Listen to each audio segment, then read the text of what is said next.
কোন কোন সম্পদে জাকাত দিতে হয়। সব সম্পদে জাকাত দেওয়া লাগে না, আমরা বলেছি। আপনার ব্যবহৃত যে বাড়িতে আপনি থাকেন, যে ফ্ল্যাটে আপনি থাকেন, এটার জাকাত নাই। যে গাড়ি আপনি ইউজ করেন এগুলোর জাকাত নাই। যে মোবাইল, যে ল্যাপটপ আপনি ইউজ করেন, যেগুলো আপনার ব্যবহার করা লাগছে, ব্যবহৃত কোনো জিনিসের জাকাত দিতে হয় না, এক্সেপ্ট জুয়েলারি এবং অর্নামেন্টস। অনেক বোনেরা প্রশ্ন করে থাকেন যে হুজুর, আমার ব্যবহৃত যে স্বর্ণালঙ্কার, জুয়েলারি বা অর্নামেন্টস, এগুলোর কি জাকাত দিতে হবে? এক্ষেত্রে দুইটা মতামত। কোন স্কলাররা বলেন যে ব্যবহৃত কোনো জিনিসের জাকাত দিতে হয় না, ফলে স্বর্ণালঙ্কারেরও জাকাত দিতে হবে না, এবং মেজরিটি স্কলাররা এটাই বলেছেন।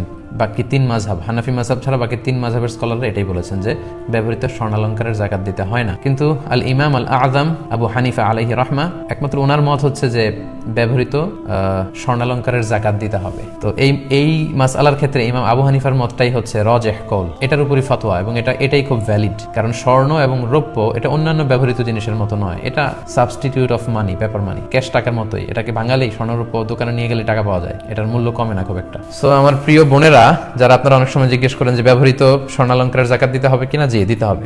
যদিও বাকি 3 মাযহাবের মতামত হচ্ছে যে দেয়া লাগবে না, শুধু ইমাম আল আযম আবু হানিফা রাহিমাহুল্লাহ উনি বলেছেন দিতে হবে। উনার মতটাই গ্রহণযোগ্য এবং এটাই সবচেয়ে ভ্যালিড। কারণ এ ব্যাপারে এমন কিছু হাদিস পাওয়া যায় যে হাদিসগুলোর আলোকে আমরা বুঝতে পারি যে যদিও ব্যবহৃত স্বর্ণালঙ্কার, তারপরও এটার জাকাত দিতে হবে। কারণ শরিয়া তো একটা স্ট্যান্ডার্ড বেঁধে দিয়েছে। বোনদেরকে বলছি, যে বোনরা যারা শুনছেন, আপনার যদি 5 ভরি গহনা থাকে বা 5 ভরি স্বর্ণের গহনা থাকে, আপনার তো জাকাত দেওয়া লাগবে না।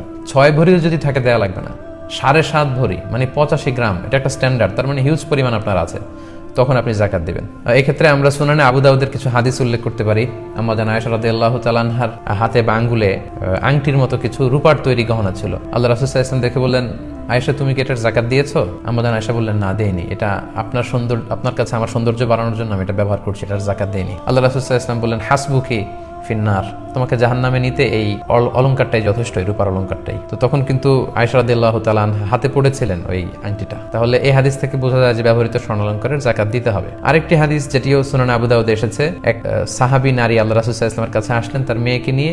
মেয়ের হাতে 2টা স্বর্ণের চুড়ি ছিল, 2টা ব্রেসলেট মেড অফ গোল্ড। আল্লাহ রাসূল সাল্লাল্লাহু আলাইহি ওয়াসাল্লাম বললেন, জাকাত দিয়েছো? সে বলল, না জাকাত দেয়নি।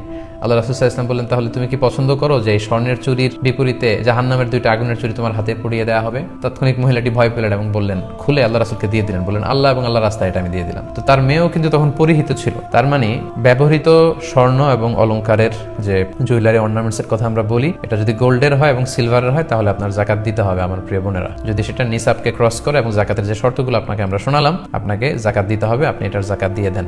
অনেক বোনদের এমন হয় যে শুধু গোল্ডই আছে, গোল্ডের অলংকার, টাকা নেই, তখন আপনি কিভাবে দিবেন? আপনি আপনার হাজবেন্ডের কাছ থেকে টাকা নিয়ে আদায় করে দিতে পারেন, অথবা আপনার সামান্য কিছু অলংকার আপনি বিক্রি করে দিতে পারেন। আপনার একটা নোজ পিন বিক্রি করে দিলে হয়তো কমে গেল, 7.5 ভরির নিচে যদি থাকে তাহলে আর জাকাত দেওয়া লাগলো না। আশা করি এই মশালাটি আপনাদের কাছে ক্লিয়ার হয়েছে।